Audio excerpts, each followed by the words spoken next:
Shalom, pada kesempatan ini saya akan membuat video untuk memenuhi tuntutan tugas mata kuliah Kitab Nabi-Nabi yang diampu oleh Romi Prianto.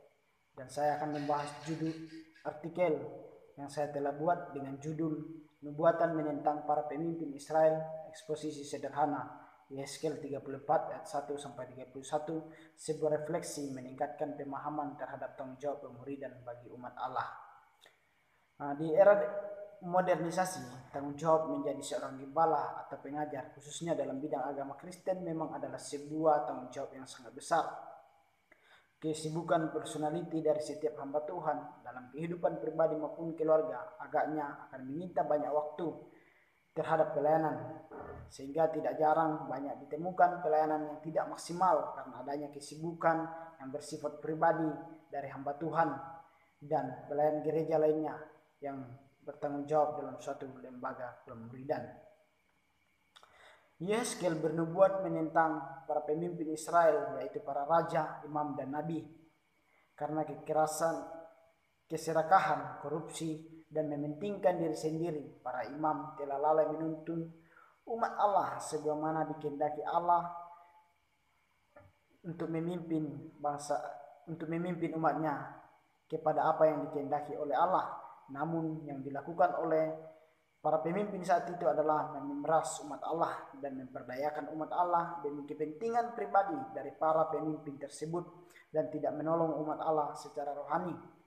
Dampak dari sikap para pemimpin Israel, maka umat Allah digambarkan seperti domba yang akan menjadi makanan binatang buas dan tersesat dalam suatu pengembaraan tanpa seorang pun yang membimbing umat kepunyaan Allah itu.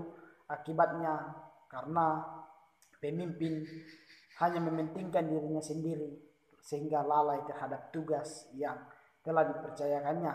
Namun ketika hal itu terjadi, Allah tetap memperhatikan umatnya. Karena kegagalan para pemimpin Israel, Tuhan sendiri akan turun tangan mengatur umatnya. Allah akan memelihara umatnya karena melihat keberadaan umatnya yang akan menjadi mangsa binatang hutan. Allah sangat memperhatikan keadaan umatnya saat itu sebagai akibat dari sikap dan perilaku gembala yang tidak bertanggung jawab. Keadaan umat Allah saat itu adalah dalam masa pembuangan di Babel, dan keadaan hidup umat pilihan Allah yang hidup dalam dosa karena keadaan para pemimpin yang kurang bertanggung jawab.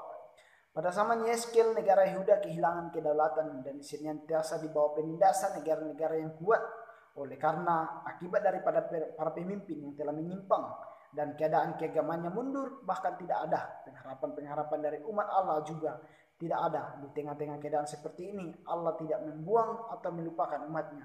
Allah tetap menyampaikan berita-berita kepada umatnya melalui Yeskel yang telah Ia pilih. Allah memperkenalkan dirinya sebagai gembala yang sejati. Tuhan menjanjikan bahwa Ia sendiri akan menjadi gembala untuk umat kepunyaannya itu.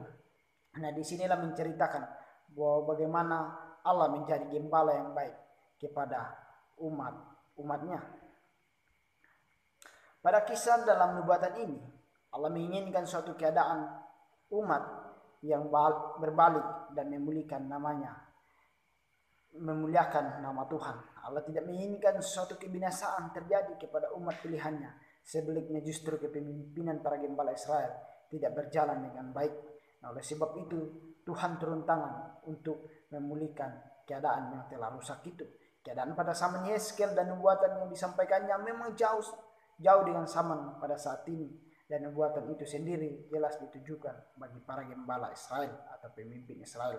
Namun tidak ada salahnya jika peristiwa ini dijadikan tolak ukur untuk kehidupan di masa sekarang, sehingga perlu untuk menjadikan tolak ukur kepemimpinan Yesus seperti yang sudah dibahas sebelumnya, bahwa rusak oleh karena